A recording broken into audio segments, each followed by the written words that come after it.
أعوذ بالله السميع العليم من الشيطان الرجيم من حمده ونفخه ونفثه بسم الله الرحمن الرحيم يا أيها الذين آمنوا اتقوا الله حق تقاته ولا تموتن إلا وأنتم مسلمون يا أيها الناس اتقوا ربكم الذي خلقكم من نفس واحدة وخلق منها زوجها وبث منهما رجالا كثيرا ونساء واتقوا الله الذي تساءلون به والأرحام إن الله كان عليكم رقيبا يا أيها الذين آمنوا اتقوا الله وقولوا قولا سديدا يصلح لكم أعمالكم ويغفر لكم ذنوبكم ومن يطع الله ورسوله فقد فاز فوزا عظيما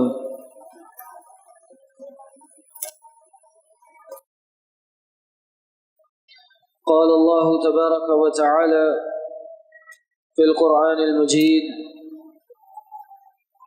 والفرقان الحميد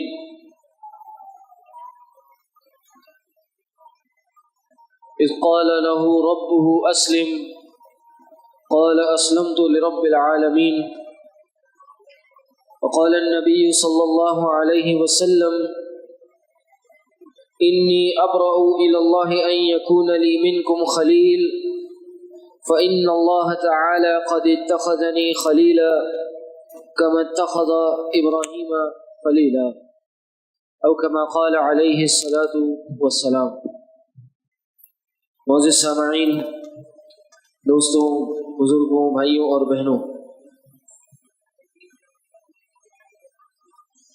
حال ہی میں عید قربان، عید الاضحیٰ کا موقع گزرا اور عید کے خطبے میں ہم نے یہ بات کی یاد دہانی کروائی کہ یہ عید الاضحیٰ یہ اصل میں ایک مکالمہ تھا.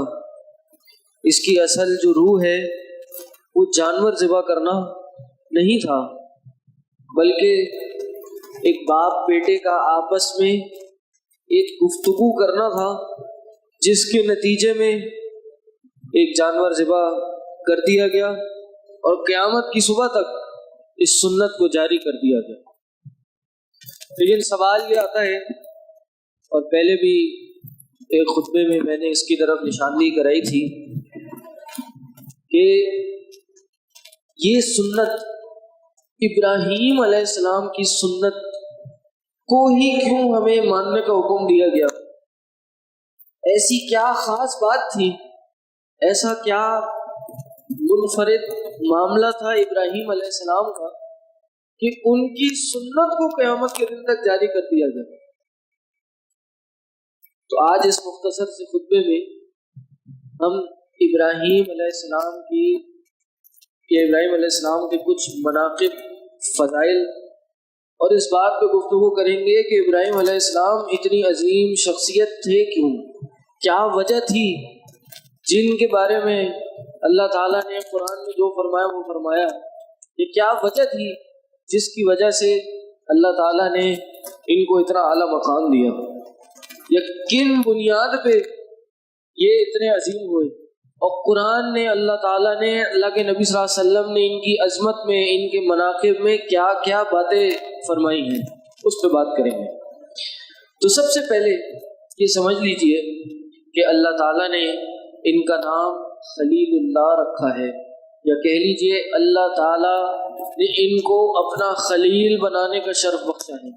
اللہ کے نبی صلی اللہ علیہ وسلم نے فرمایا، حضرت جندب اس حدیث کے راوی ہیں، کہتے ہیں میں نے اللہ کے نبی صلی اللہ علیہ وسلم کو یہ فرماتے ہوئے سنا، قبل ان یموت بخمس، ان کی اس جہان فانی سے جانے کے 5 دن پہلے، اس دنیا سے جانے کے 5 دن پہلے کیا فرماتے ہوئے سنا؟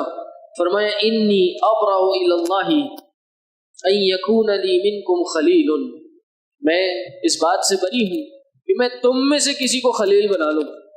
خلیل کیا ہوتا ہے؟ خلیل ایک محبوب کو کہا جاتا ہے، تو پھر محبوب کیوں نہیں کہا جاتا؟ محبت کے بھی کئی درجات ہیں، ان میں سب سے اعلیٰ، سب سے اوپر کا جو درجہ ہے وہ خلت ہے، یعنی آپ کسی سے اگر محبت کریں تو سب سے اعلیٰ درجہ اگر کوئی ہو سکتا ہے تو وہ خلت کا یعنی خلیل ہونے کا ہو سکتا ہے۔ اور خلیل کسی بھی انسان کے لیے اس دنیا میں ایک ہی ہو سکتا ہے، ایک سے زیادہ خلیل نہیں ہو سکتا۔ آپ کہیں جی میرے بہت سارے خلیل ہیں، میرے بہت سارے گہرے دوست ہیں، نہیں، ایسا نہیں ہو سکتا۔ جیسے بہترین دوست ایک ہی شخص ہو سکتا ہے، جیسے بہترین ساتھی ایک ہی شخص ہو سکتا ہے، اسی طرح خلیل بھی ایک ہی ہو سکتا ہے۔ اور یہ خلیل بننے کا شرف ابراہیم علیہ السلام کو حاصل ہے۔ اور ابراہیم علیہ السلام، یہ تو مسلمان انسانوں کا مسئلہ ہے نا، انسانوں کے لیے خلیل ایک ہی ہو سکتا ہے، لیکن اللہ تعالیٰ نے ابراہیم علیہ السلام کو بھی یہ شرف بخشا، اور اس کے بعد ہمارے پیارے نبی صلی اللہ علیہ وسلم کو بھی یہ شرف حاصل ہے کہ وہ بھی خلیل ہیں۔ نبی علیہ السلام نے اپنی وفات سے 5 دن پہلے فرمایا کہ میں اس بات سے بری ہوں کہ میں تم میں سے کسی کو خلیل بنا لوں۔ کیوں اس بات سے بری ہوں؟ نبی علیہ السلام کا خلیل ہونا تو کیا ہی، ایک تو اللہ کا خلیل ہونا اور پھر نبی کریم صلی اللہ علیہ وسلم کا خلیل ہونا، اس سے بڑا کیا اعزاز ہو سکتا ہے؟ لیکن نبی علیہ السلام نے کہا کہ میں اس بات سے بری ہوں کہ میں تم میں سے کسی کو خلیل بناؤں۔ کیوں؟ فَإِنَّ اللَّهَ قَدِ اتَّخَذَنِي خَلِيلًا، بے شک اللہ تعالیٰ نے مجھے خلیل بنا لیا ہے، میں اللہ کا خلیل ہوں۔ جیسے میں اللہ کا خلیل کیسے ہوں؟ جیسے اللہ تعالیٰ نے ابراہیم علیہ السلام کو خلیل بنایا تھا، ایسے ہی اللہ نے مجھے خلیل بنا لیا ہے۔ اور پھر اللہ کے نبی صلی اللہ علیہ وسلم نے آگے بڑی خوبصورت بات فرمائی، کہا کہ ہاں، اگر میں کسی کو خلیل بنانے والا ہوتا، وَلَوْ كُنْتُ مُتَّخِذًا خَلِيلًا، اگر اس دنیا میں اگر کسی کو خلیل بنانے والا ہوتا، من امتی، اپنی امت میں سے، لَاتَّخَذْتُ أَبَا بَكْرٍ خَلِيلًا، میں ابو بکر کو خلیل بناتا، حضرت ابو بکر صدیق کو اپنی دوستی کا، اپنی محبت کا یہ شرف بخشتا۔ لیکن چونکہ اللہ نے مجھے خلیل بنا لیا ہے، اور جب کوئی کسی کو خلیل بنا لے تو یہ طرفین کا معاملہ ہوتا ہے، دونوں ایک دوسرے کے خلیل ہوتے ہیں، تو دوسرا کسی کو خلیل بنا نہیں سکتا، اس لیے میں بھی اس دنیا میں کسی کو خلیل نہیں بنا سکتا، تم میں سے، اپنی امت میں سے کسی کو خلیل نہیں بناؤں گا۔ بات بتانے کی یہاں کیا ہے کہ ابراہیم علیہ السلام کو یہ شرف حاصل ہے، نبی علیہ السلام کے ساتھ ساتھ لاکھوں انبیاء اس تاریخ میں گزرے، کئی رسول تاریخ میں گزرے، لیکن اللہ کے خلیل ہونے کا شرف 2 انبیاء کو حاصل ہے، ایک تو ہمارے پیارے رسول صلی اللہ علیہ وسلم اور دوسرا ابراہیم علیہ السلام۔ یہاں یہ بات بھی جاننی ضروری ہے کہ نبی علیہ السلام اگر کسی کو خلیل بناتے تو وہ کون تھا؟ حضرت ابو بکر۔ لیکن آج ہم کیا دیکھتے ہیں کہ کچھ بدبخت لوگ حضرت ابو بکر رضی اللہ عنہ پہ تبرہ کرتے ہیں۔ تبرہ سے مراد ان کے خلاف اپنی زبانیں چلاتے ہیں، ان کے خلاف باتیں کرتے ہیں، یہاں تک کہ لوگ گالیاں دیتے ہیں ان کو۔ بہت سے لوگوں نے اپنی عبادت گاہوں میں، مسجدوں کے صحن میں، ٹائل پہ، فرش پہ ابو بکر لکھا ہوا ہے، عمر لکھا ہوا ہے، عثمان لکھا ہوا ہے کہ لوگ اس پہ چلیں اور ان کے ناموں کو ذلیل کیا جائے۔ جوتوں کے نیچے، پاؤں کے نیچے مہندی سے، مارکر سے ابو بکر لکھتے، گالیاں دیتے ہیں لوگ۔ اور آج ہمارے یہاں بھی جب یہ جلسے جلوس نکلتے ہیں، اور ابھی دیکھنے کو ہمیں ملے گا جب یہ محرم کے جلوس نکلیں گے تو لوگوں کی زبانوں کو لگام دینے کی ضرورت ہے کہ لوگ اب علل اعلان یہ کام کرتے ہیں، بیچ چوراہے پہ کھڑے ہو کر حضرت ابوبکر کو، ان کے اہل و عیال کو گالم گلوچ کرتے ہیں، اس ہستی کو جس کے بارے میں نبی علیہ السلام نے کہا کہ اگر اس دنیا میں کسی کو خلیل بناتا تو وہ ابوبکر ہوتے۔ تو ہمیں کم از کم، ہم سامنے والے کو کچھ اگر نہیں کہہ سکتے تو کم از کم ابو بکر کے فضائل ہی پہنچا دیں، حضرت ابو بکر کی عزت، حضرت ابو بکر کے مقام کو اپنے دل میں تو مضبوط کر سکیں تاکہ سامنے والی کی بات ہم پہ اثر انداز نہ ہو۔ کم از کم فرقہ واریت کو ہم روکے رکھیں، نفرت کو، اور اس کو ختم کرنے کی کوششوں میں رہیں، لیکن اس کے ساتھ ساتھ کم از کم ہم یہ تو کر سکتے ہیں کہ کم از کم نبی علیہ السلام کی تعلیمات جو حضرت بکر کے بارے میں ان کو ہی عام کر سکیں، تاکہ یہ مقام و مرتبہ برقرار رہے۔ یہی ہمارا فرض ہے، یہی کم از کم ہمیں کرنا چاہیے۔ اسی طرح ابراہیم علیہ السلام وہ ہستی ہیں کہ جن کی دعاؤں کا سب سے زیادہ قرآن میں ذکر ہے۔ کوئی نبی ایسا نہیں گزرا کہ جس کی دعاؤں کا تذکرہ ابراہیم علیہ السلام کی دعاؤں سے زیادہ ہو۔ ابراہیم علیہ السلام کی کئی دعائیں قرآن میں موجود ہیں۔ رب ہب لی من الصالحین، کہتے ہیں اللہ مجھے نیک اولاد میں سے بخش دے۔ یہی ابراہیم علیہ السلام ہے۔ کعبہ بنایا، کعبہ بنانے کے بعد دعا کی ربنا تقبل منا، اللہ ہم سے قبول کر لے۔ یہ ہم نے نیکی کا کام کیا ہے، کام نیکی کا کرنے کے بعد بھی اللہ ہم محتاج ہیں تیرے، کہ اللہ نیکی کا کام کرنے کے بعد بھی ہمیں دعا کرنی پڑتی ہے تجھ سے، اے اللہ کہ تو ہماری اس دعا کو، اس عمل کو قبول کر لے۔ اسی طرح ابراہیم علیہ السلام جب اس مکہ کی وادی میں، نہ جہاں آدم تھا نہ آدم کی ذات تھی، وہاں اپنی بیوی اور شیر خوار بچے کو وہاں چھوڑ کے گئے۔ دور دور تک کوئی شخص نہیں تھا، بنجر صحرا تھا، کوئی دیکھنے والا سننے والا نہ تھا۔ اللہ کے حکم سے اپنی بیوی اور بچے کو وہاں چھوڑ کے گئے، ایک دور مقام پہ پہنچے۔ اس مقام پہ جا کے جب ہاجر اور ان کے بیٹے ان کو نظر نہیں آ رہے تھے، کیا دعا کی؟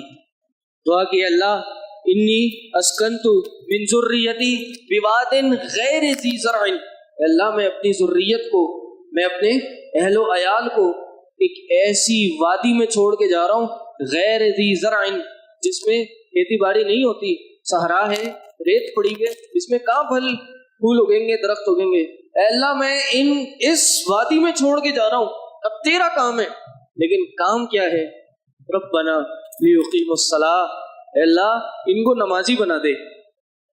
یہ ابراہیم علیہ السلام کی عظمت تھی، یہ ابراہیم علیہ السلام کا مقام تھا۔ اپنی بیوی کو اور اس بیٹے کو 86 سال کی عمر پہ پہنچنے کے بعد، کئی دعائیں مانگنے کے بعد اللہ نے اولاد بخشی۔ اس اولاد کو حکم ہوا کہ اس وادی میں چھوڑ کے جائے۔ ابراہیم علیہ السلام نے چھوڑ دیا، چھوڑ کے دور گئے، دور جا کے اللہ سے ان کی خیریت کی دعا کی، لیکن دعا بھی کیا کی؟ یہ دعا نہیں کی اے اللہ ان کے کھانے پینے کا بندوبست پورے طریقے سے رکھیو، اے اللہ میں تیرے حفظ تیرے امان میں ان کو چھوڑ کے جا رہا ہوں، یہ نہیں کہا۔ پہلے کیا دعا کی؟ لیقیموا الصلاۃ، اے اللہ میں اپنی ذریت کو اس جگہ پہ چھوڑ کے جا رہا ہوں، اے اللہ ان کو ایسا بنا دے کہ یہ نماز قائم کرنے والے ہوں۔ سب سے پہلے اس کائنات کی سب سے اہم ترین اگر کوئی چیز ہے تو وہ نماز ہے۔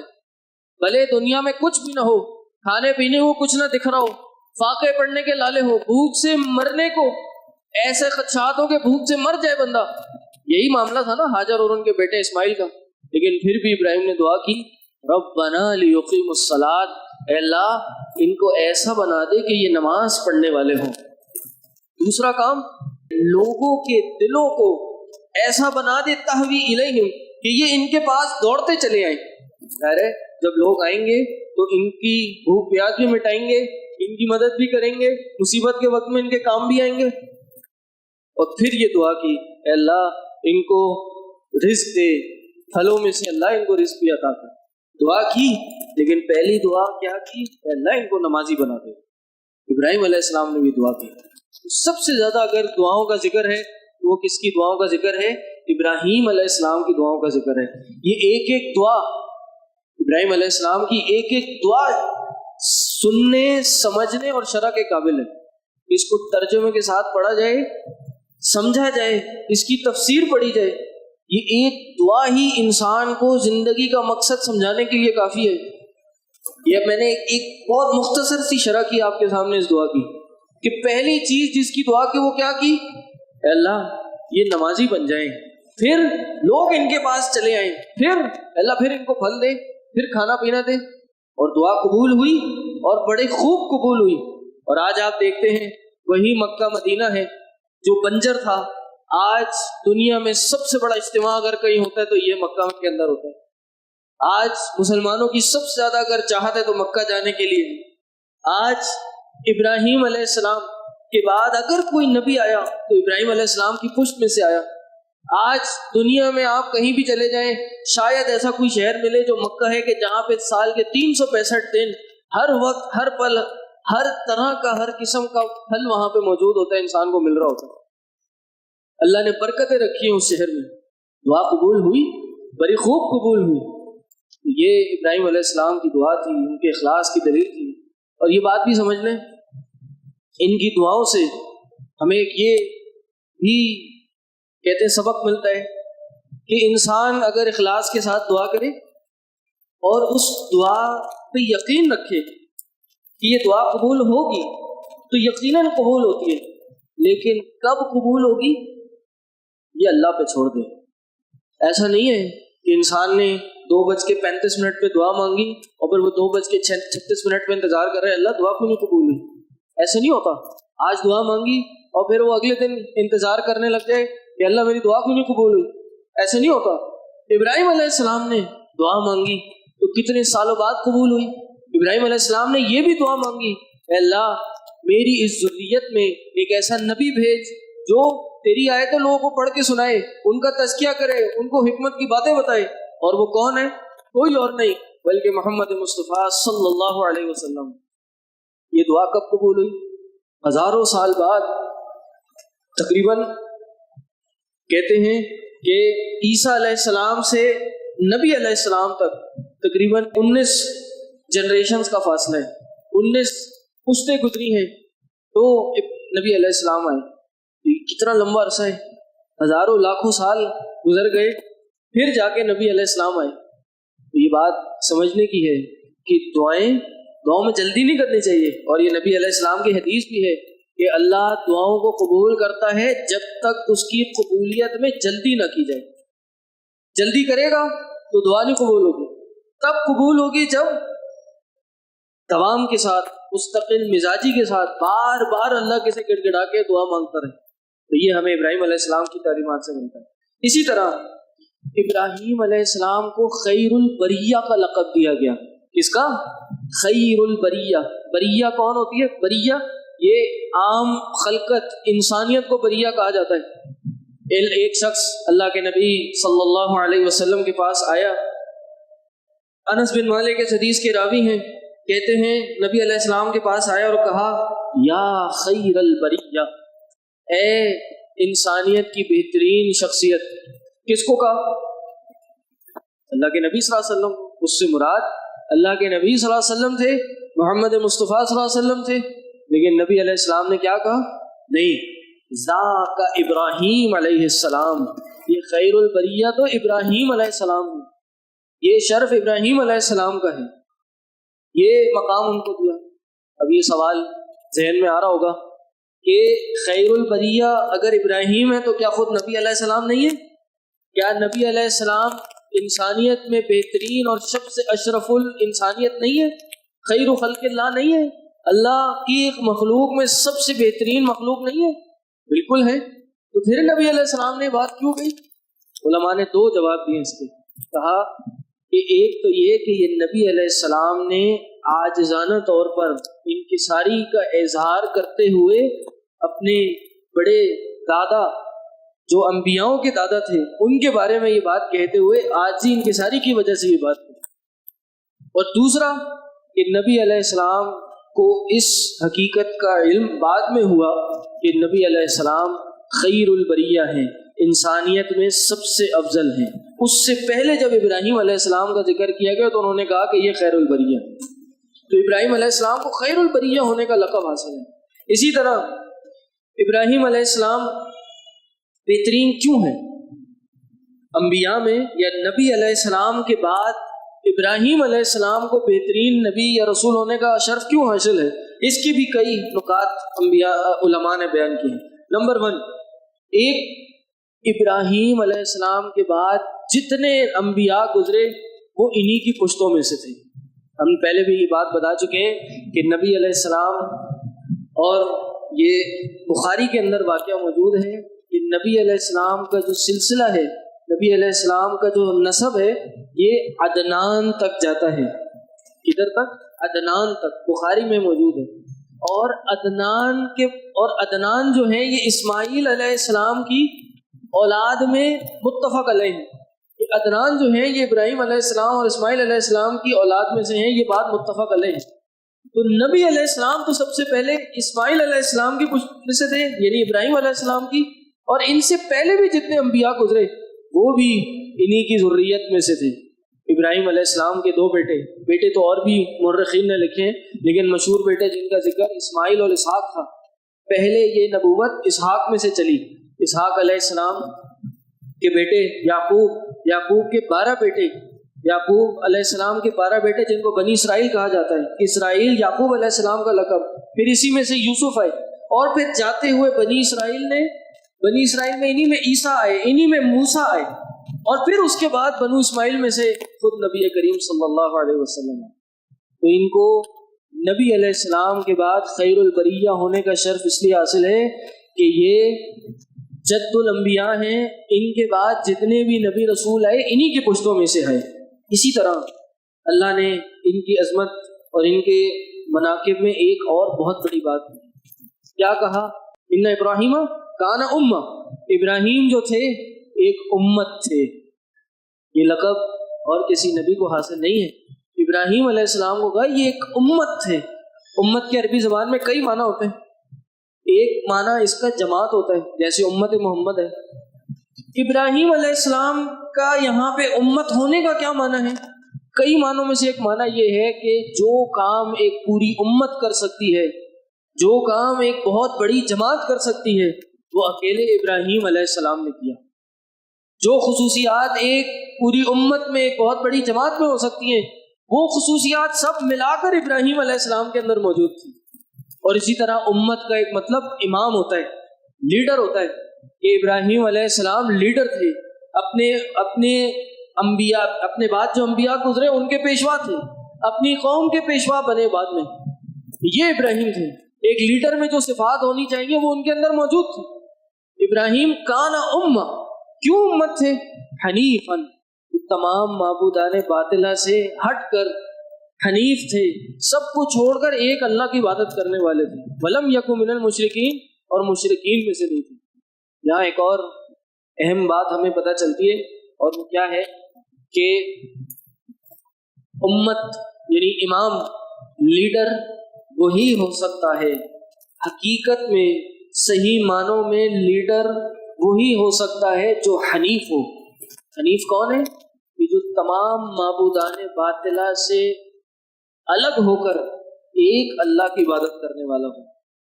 حقیقی معنوں میں لیڈر موحد ہوتا ہے، توحید پرست ہوتا ہے. مشرک لیڈر نہیں ہو سکتا، مشرک کو لیڈر نہیں بنایا جا سکتا. وہ توحید والا ہی ہوگا جو لیڈر ہوگا. آج تمام سیاسی پارٹی کے کارکن کان کھل کے سن لیں کہ آج بڑے تعصب کے ساتھ اپنی جماعت اور اپنی سیاسی جماعت کو اندھوں کی طرح فالو کرنے والے اور اپنے لیڈر کے غلط کاموں کو اور ظلم کو ڈیفینڈ اور اس کا دفاع کرنے والے سن لیں کہ آپ اپنے لیڈر کے پہلے عقائد کو جا کے دیکھیں. اس کو ڈیفینڈ کرنے کے لیے پہلے اپنے اس لیڈر کے عقیدے کو جا کے دیکھیں. کیا وہ عقیدہ توحید پہ ہے؟ کیا وہ مسلمانوں کا، صحابہ کا عقیدہ رکھنے والا شخص ہے؟ پھر تو اس کو ڈیفینڈ کرنا بنتا ہے، پھر تو اس کا دفاع کرنا بنتا ہے. ابراہیم علیہ السلام کی صفت کیا بتائی؟ کانا امہ، لیڈر تھے. وہ کس بات کے لیڈر تھے؟ کس وجہ سے لیڈر تھے؟ حنیفہ، حنیف تھے. ولم یکن من المشرکین، مشرکین میں سے نہیں تھے. قوم نے شرک نہ کرنے کی وجہ سے آگ میں پھینک دیا، کود گئے آگ میں، اپنی جان کا نذرانہ پیش کرنے چلے گئے کہ جان جائے، اس جسم سے روح چلی جائے، اس رگوں سے خون دوڑنا بند ہو جائے، لیکن زبان سے لا الہ الا اللہ کے علاوہ کچھ نہ نکلے، دل سے عقیدہ توحید کے علاوہ کچھ نہ ظاہر ہو. یہ لیڈر ہوتا ہے، یہ موحد ہوتا ہے، یہ توحیدی ہوتا ہے. اور یہی ہمیں تعلیم ہے کہ ہم ابراہیمی بن جائیں.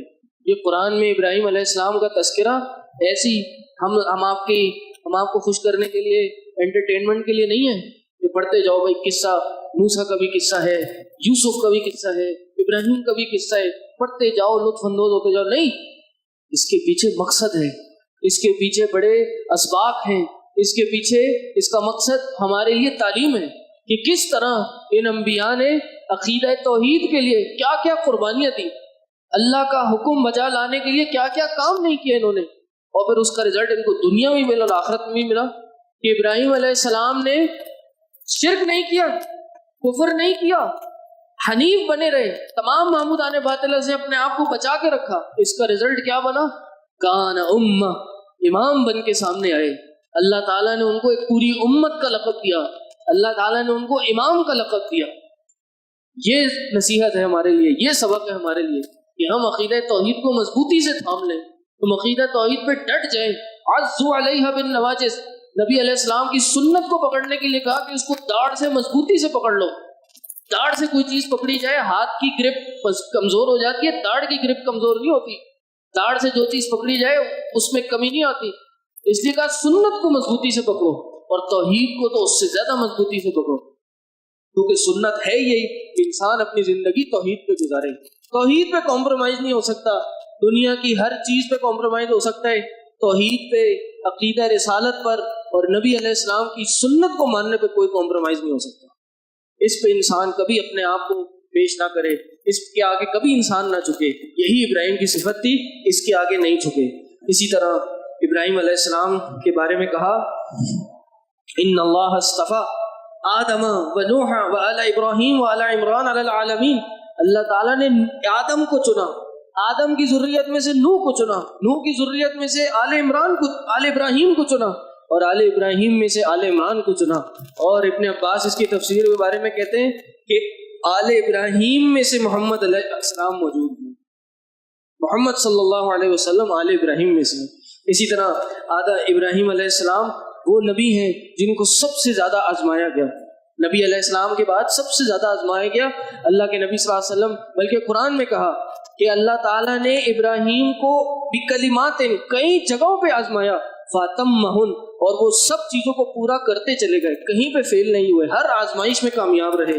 اسی طرح ابراہیم علیہ السلام کی قلب سلیم، دل کی اللہ نے تعریف کی ہے۔ اسی طرح ابراہیم علیہ السلام کو اواہ، منیب اور حلیم کہا ہے۔ یہاں سے پھر اگلے جمعے مزید ابراہیم علیہ السلام کی مناقب اور فضائل میں بات کریں گے۔ اللہ سے دعا ہے اللہ تعالیٰ ہمیں ان باتوں کو پڑھ کے سمجھ کے عمل کرنے کی توفیق عطا کرے، اللہ تعالیٰ ہمیں ابراہیم علیہ السلام کی سنت پہ چلنے والا بنا دے۔ وآخر دعوانا الحمد للہ رب العالمین۔